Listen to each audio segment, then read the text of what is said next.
janaalkiisa wuxuu ka hadlaa oo inta badan xooga uu saaraa people oo ah dadka wadanka uu ka furay.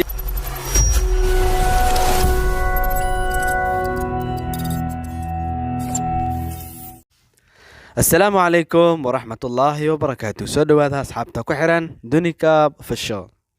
muuqaalkeena maanta waxaanu ku soo qaadan doonaa youtuberka caanka la yiraahdo King Jasteye.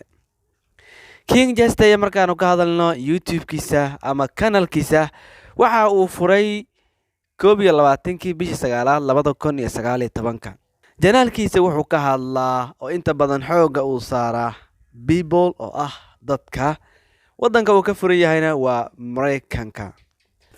viewskiisa wuxuu marayaa 2,852,881 qof baa daawatay. xagga subscribe-ta uu haysto ay marayso 106,000 oo subscribers ah.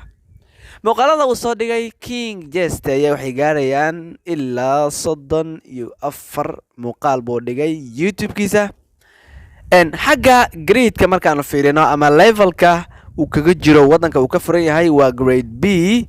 social blade rank ama aaladda wax lagu soo daaliyaan wuxuu kaga jiraa 252,598 weeyaan. xagga subscriber rank ama youtube-yada ka hadla ama journalistka ka hadla subscribe-ta wuxuu kaga jiraa isaguna 10,086 buu kaga jiraa. xagga daawashada janarada people ka hadla wuxuu ka yahay 1,803,000. wadanka uu ka furan yahayna wuxuu kaga jiraa kaalinta 3,474 buu ka yahay.